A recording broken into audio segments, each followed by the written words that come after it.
Hey guys, what's going on? James here. Breaking news is the Tampa Bay Buccaneers have found their star edge rusher. They have brought in Haason Reddick on a one-year deal worth $14 million, $12 million of it guaranteed. Tampa Bay has their new number one edge rusher. Haason Reddick has been a very efficient, very productive pass rusher in his time in the league from 2020 to 2023. He has had an incredible stretch. Now, 2024, last year, he played for the New York Jets, and that was a situation that, quite frankly, did not work out very well for Reddick. It needs to be talked about. He played in 10 games, started two, only had one sack during his time in New York, and 3 quarterback hits as well. Okay? And I know that may give some people pause whenever we think about the signing of Haason Reddick and say, well, whoa, what's going on here, right? To be completely honest,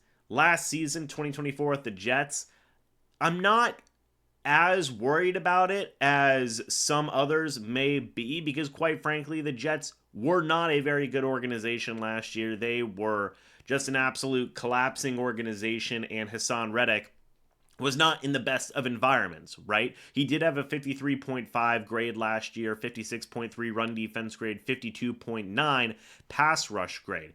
But you got to look at before that, right? You've got to look at that stretch of 2020 to 2023 where Haason Reddick posted 12 and a half sacks in 2020, 11 in 2021, 16 in 2022, and 11 in 2023. Playing in 16 games, starting 11 in 2020, playing and starting 16 games in 2021 for the Carolina Panthers, playing and starting 17 games for the Eagles in 2022 and in 2023. Okay, because that, I believe, is more of what the true Haason Reddick looks like, okay? And it's not hard to see the connections here. You go back, Haason Reddick, former first-round pick in that 2017 NFL draft.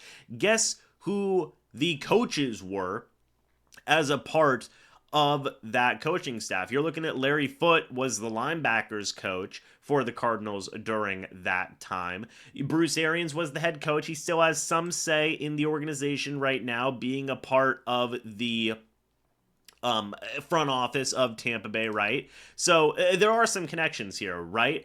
Haason Reddick is going to link up with Larry Foote once more. Todd Bowles wasn't there. Todd Bowles was actually with the New York Jets by this point. Okay, so Todd Bowles doesn't necessarily have a deep connection with Haason Reddick, but Bruce Arians certainly does, and Larry Foote does as well. Two guys that are familiar with Reddick and could have possibly had a hand at getting him in the building. And folks, I'm jazzed up about this signing, right? I know some people may be a bit hesitant, but if the Bucs are getting a Haason Reddick that looks more like the 2020 to 2023 Reddick rather than the 2024 Reddick, that's a good signing, right? That is a good signing. I know it does probably feel like a one-year rental, and maybe that could be what it is, right? Or you could have a couple more seasons of Reddick going forward. I mean, there was the report that the Bucs were interested in a guy like Khalil Mack. Khalil Mack's 34, 35 years old. If Reddick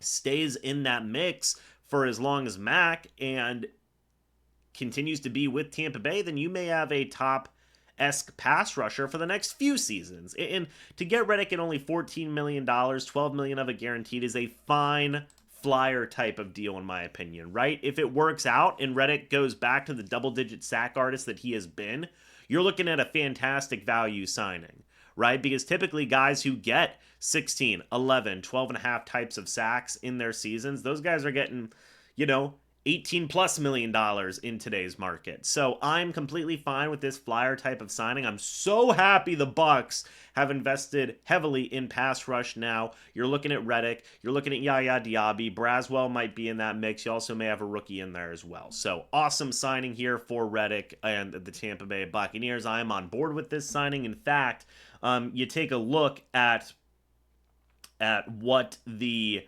my list that I had in terms of the pass rushers and whatnot. Haason Reddick was coming in at number 6. There were some other guys I liked over Reddick. Khalil Mack was off the board. Harold Landry was off the board. But Bosa, Zadarius Smith, and Josh Sweat were all still there as well.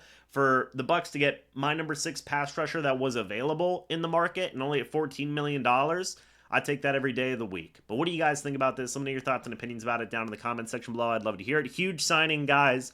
I'm on board with it. Hopefully you guys are on board with it as well, though I would understand if there is some hesitation there. But guys, thank you so much for watching. Hope you all enjoyed. As always, guys, I'll see you all in the next video or the next live stream. But until then, and as always, guys, goodbye for now, and go Bucs.